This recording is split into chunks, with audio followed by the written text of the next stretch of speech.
할렐루야. 우리 이 시간 함께 찬송 부르시면서 우리 하나님께 오늘 하루의 첫 시작을 또 예배드림으로 올려드리도록 하겠습니다.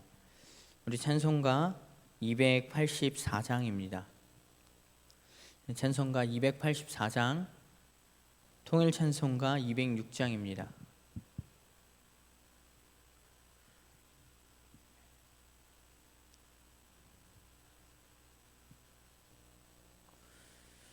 찬송가 284장 함께 찬송 부르겠습니다.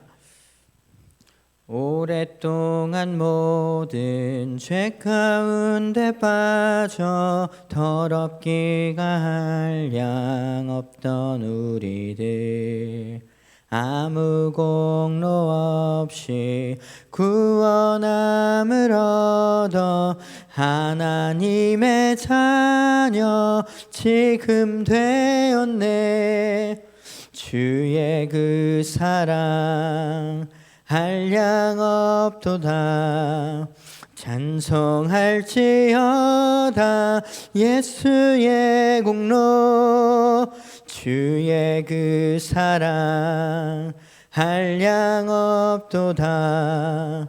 찬송할지어다 예수의 공로. 주의 보혈로서 정결하게 씻겨 죄악에서 떠난 몸이 되었고, 세상 근심 구름 간 곳 없어지니 하나님의 나녀 영화롭도다. 주의 그 사랑 한량 없도다. 찬송할지어다 예수의 공로. 주의 그 사랑 한량 없도다. 찬송할지어다 예수의 공로. 죄의 깊은 잠과 뜬 세상의 꿈을 어서 깨어나라 나의 친구여. 은혜 받을 날과 구원 얻을 때가 지금 온 세상에 선포되었네. 주의 그 사랑 한량 없도다. 찬송할지어다 예수의 공로. 주의 그 사랑 한량 없도다. 찬송할지어다 예수의 공로. 아멘. 함께 기도하시겠습니다. 사랑과 은혜가 풍성하신 주님, 감사합니다. 오늘도 하루의 첫 시작을 하나님 앞에 나와 무릎으로 예배드릴 수 있음이 우리에게 가장 큰 은혜인 줄 믿습니다.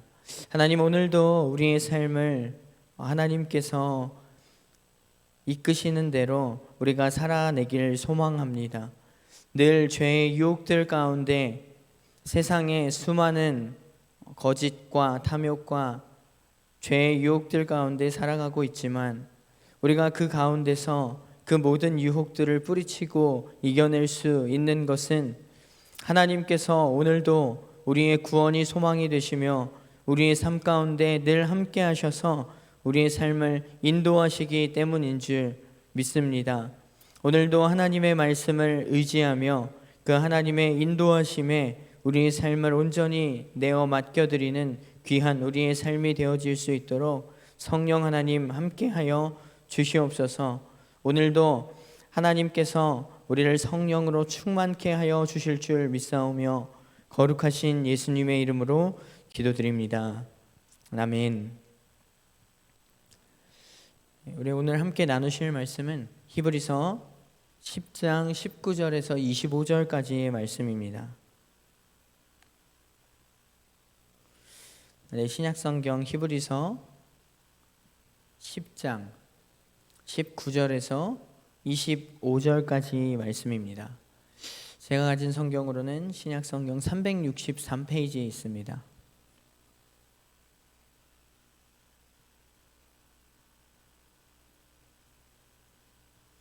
네, 히브리서 10장 19절에서 25절까지 말씀 함께 합독하여 읽도록 하겠습니다. 함께 읽겠습니다.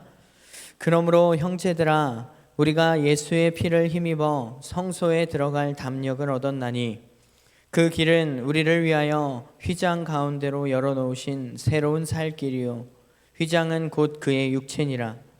또 하나님의 집 다스리는 큰 제사장이 계심에 우리가 마음의 뿌림을 받아 악한 양심으로부터 벗어나고 몸은 맑은 물로 씻음을 받았으니 참 마음과 온전한 믿음으로 하나님께 나아가자.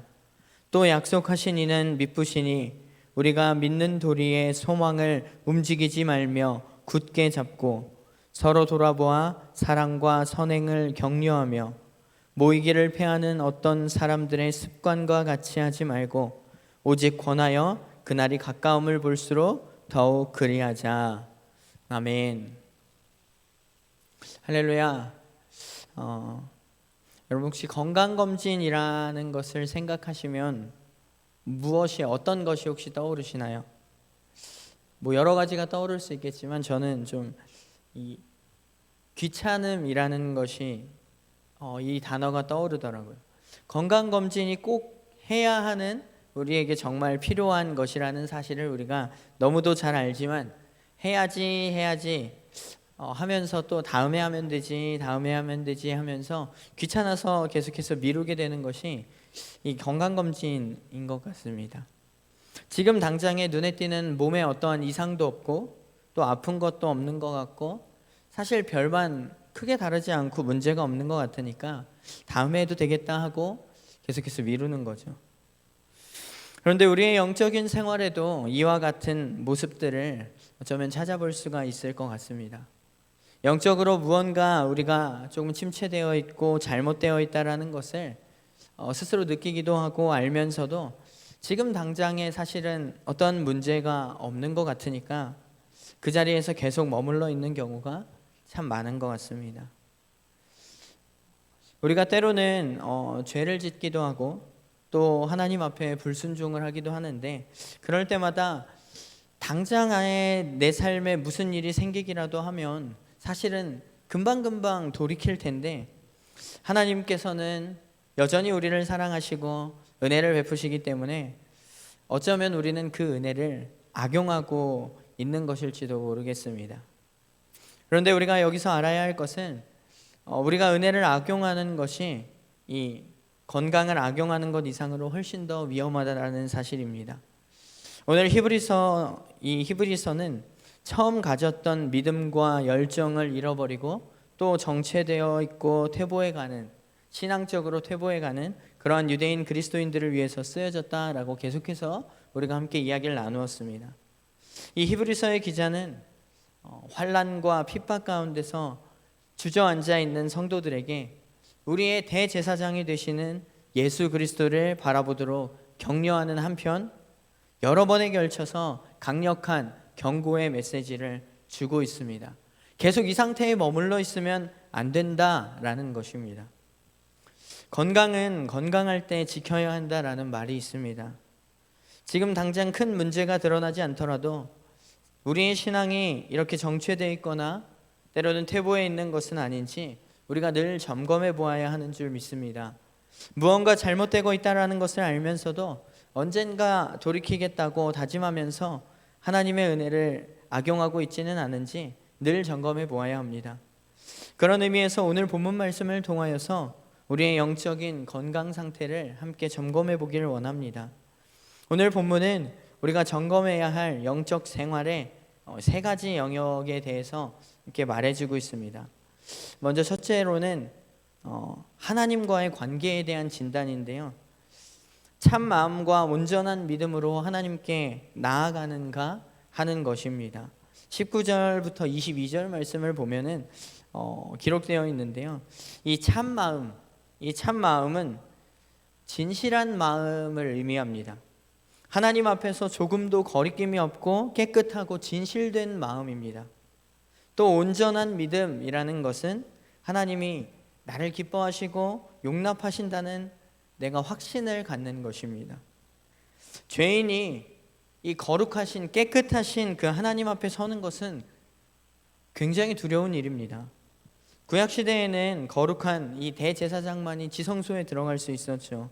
그 지성소에 들어가 하나님을 만날 수 있었습니다. 1년에 한 번, 그 한 번뿐이었는데 대제사장도 이 속죄 양의 피를 가지고 죽임을 당할까, 나의 깨끗하지 못함으로 죽임을 당할까 두려움에 떨면서 그 지성소로 들어갈 수밖에 없었습니다. 그러나 오늘을 살아가는 지금 우리는 아무런 두려움이 없이 언제든지 하나님 앞에 나아갈 수가 있습니다. 그것은 바로 예수님께서 모든 죄를 대신 지신 십자가의 대속의 은혜, 그 대속의 피 때문인 줄 믿습니다. 19절 말씀을 보면 그러므로 형제들아 우리가 예수의 피를 힘입어 성소에 들어갈 담력을 얻었나니 라고 기록되어 있습니다.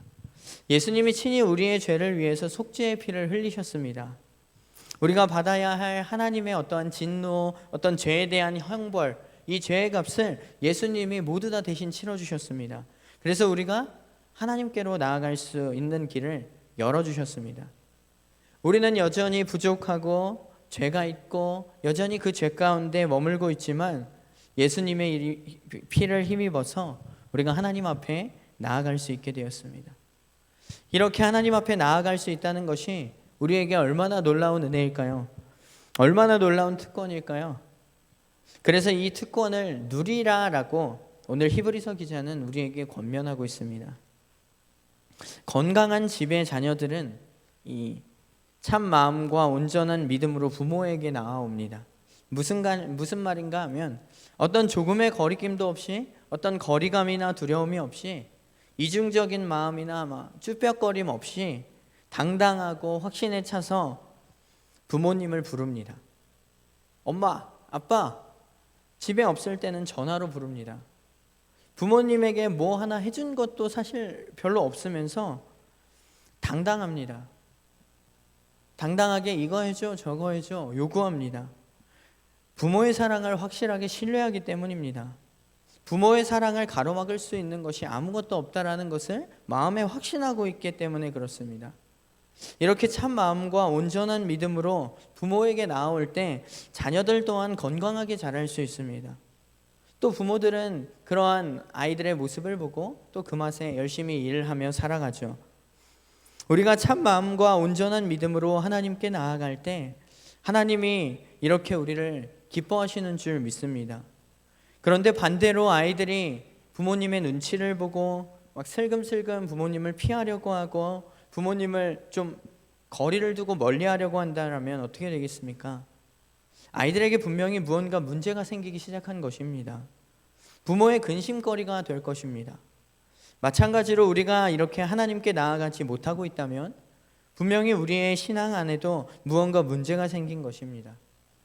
집에 들어오기만 하면 자동적으로 TV는 켜는데 하나님을 부르고 기도하는 것은 참 어렵게 느껴진다라고 한다면 이 스마트폰은 언제나 쉽게 열어보면서도 우리가 성경을 열어보는 것이 참 어렵다라고 한다면 무언가 하나님과 우리의 사이에 문제가 생긴 것이지 않을까요? 혹시 우리에게 하나님 앞에 내어놓지 않은 자백하지 않은 그런 죄들이 있다면 자백하고 버려야 하는 줄 믿습니다. 아무런 거리낌이나 거리감이 없이 하나님 앞에 나아갈 수 있게 되어야 하는 줄 믿습니다. 하나님과 우리의 사이에 조금도 틈이 생기지 않도록 해야 합니다. 마귀가 바로 그 틈을 타고 우리에게 들어오기 때문입니다. 우리는 늘 부족하고 불완전할 수밖에 없지만 그렇기에 하나님께서 친히 이 땅에 오셔서 화목제물이 되셨고 대제사장이 되셔서 그 예수님을 의지하고 참 마음과 온전한 믿음으로 하나님께 나아오라라고 하시는 줄 믿습니다. 두 번째로는 삶의 목표와 동기에 대한 것인데요. 믿는 도리의 소망을 움직이지 않고 굳게 잡고 있는가 하는 것입니다. 23절 말씀에 기록되어 있습니다. 이 믿음의 도리의 소망, 말이 조금 어렵죠. 이 믿음의 도리의 소망이라는 것은 우리가 고백하는 소망이라는 뜻입니다. 그런데 또 여기서 소망이라는 것은 하나님이 이루실 일을 기대하는 것이죠. 우리의 궁극적인 소망은 하나님께서 이루실 것은 예수님이 재림하시고 하나님의 나라가 이루어지는 것입니다. 뿐만 아니라 하나님께서 오늘을 살아가는 우리의 삶에서 이루어 가실 그 놀라운 일들을 기대하는 것인 줄 믿습니다. 우리는 하나님 앞에서 어떤 소망을 가지고 살아가고 있습니까? 우리가 살아가는 데 있어서 이 소망이라는 것은 매우 굉장히 중요합니다. 이 세계 2차 대전 때 600만 명의 유태인들이 나치에 의해서 이 아우슈비츠 수용소에서 죽게 되었습니다. 아우슈비츠 수용소에 갇혔던 사람들 가운데 소수의 사람만이 살아남을 수가 있었는데, 여기서 살아남은 사람 중에 이 빅터 프랭클이라는 심리학자가 있었습니다. 그런데 그는 수용소에서 지내는 동안 이 극한의 상황에 처한 이 사람들을 심리학적인 관점에서 관찰했다라고 합니다. 그는 수용소에 있는 사람들을 세 가지 분류로 구분했는데요. 첫 번째는 절망에 빠진 사람들이었습니다. 이제는 도저히 희망이 없다, 절대로 살아갈 길이 없다, 이렇게 희망을 잃은 채 살아가는 사람들은 빨리 쇠약해지고 금방 죽게 되었다고 합니다. 그 다음으로는 희망을 가진 사람들이었습니다. 신앙을 통해서든 아니면 개인적인 어떤 신념을 가지고서든 나는 반드시 살아날 수 있을 거야 하는 어떤 희망을 가진 사람들이 있었다는 것입니다. 그런데 그 사람들은 훨씬 더 건강하고 오래도록 살았다라고 합니다. 그렇다면 마지막 세 번째는 자기만 희망을 가진 것이 아니라 또 남을 격려하며 그 다른 사람들에게 같이 함께 소망을 품는 그런 사람들이었습니다. 절대 포기하지 마, 하나님이 도와주실 거야, 이렇게 다른 사람이 절망하지 않도록 도와주는 것입니다. 이 희망은 사람이 살아가는데 사실 이토록 중요한 것입니다. 희망은 고통과 역경도 우리가 이겨낼 수 있도록 합니다. 또 이 희망은 우리로 하여금 잘못된 길로 빠지지 않도록 인도하는 길이 되어줍니다. 이것은 영적으로도 당연히 마찬가지입니다. 소망을 굳게 잡지 않는다면 우리는 영적으로 쇠약해질 수밖에 없습니다. 하나님께서 하실 일을 기대하고 그것을 믿음으로 굳게 붙잡지 않는다면 작은 어려움에도 우리는 쉽게 시험에 빠져들 수밖에 없습니다. 소망이 없으면 당장 우리 눈에 보이는 현실에 따라서 우리의 삶이 좌지우지되며 요동하는 삶을 살게 될 것입니다. 그렇기 때문에 우리는 믿는 도리의 소망을 굳게 붙잡아야 합니다. 우리가 가진 것은 잘 될 거야 하고 기대하는 단순한 희망이 아닙니다.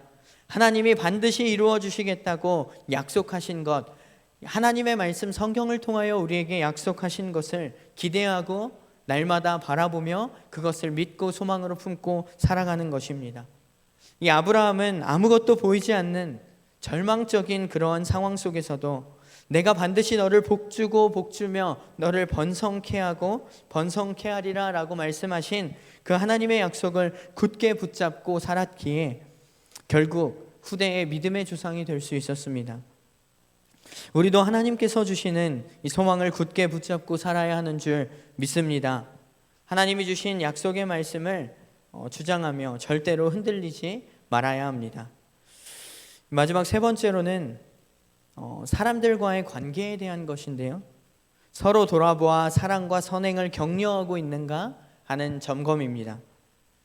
참 마음과 온전한 믿음으로 하나님께 나아가며 믿는 도리의 소망을 굳게 붙잡고 있다면 다른 사람들을 우리가 돌아보고 격려할 줄 알아야 합니다.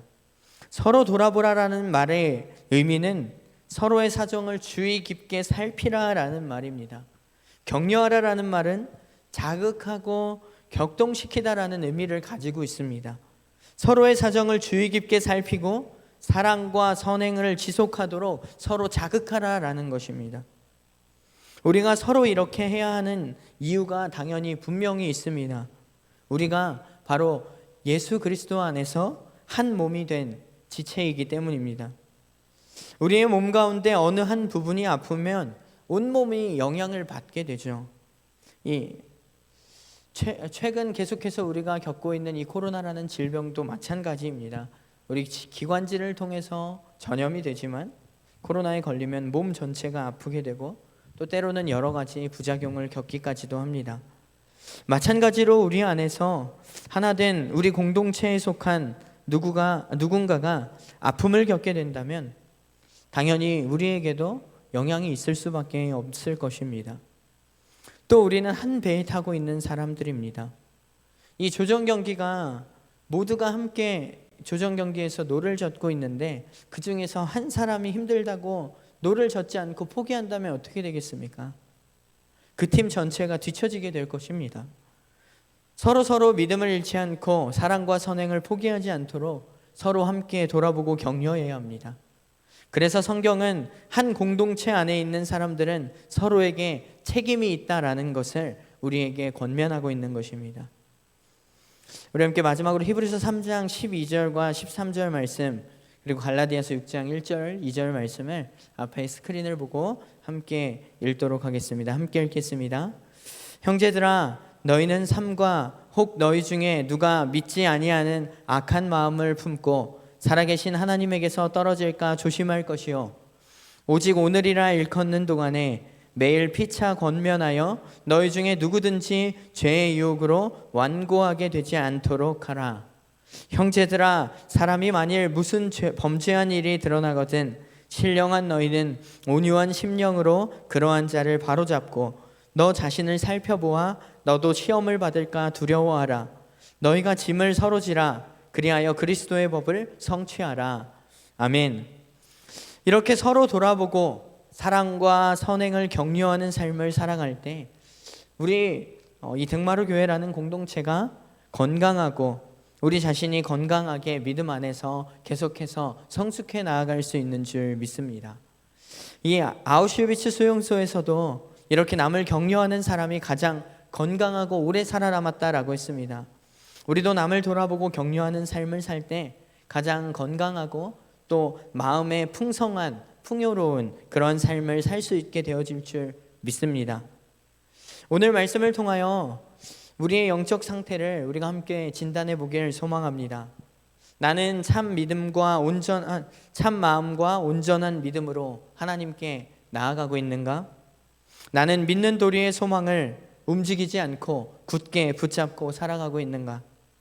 나는 서로를 돌아보고 사랑과 선행으로 격려하고 있는가?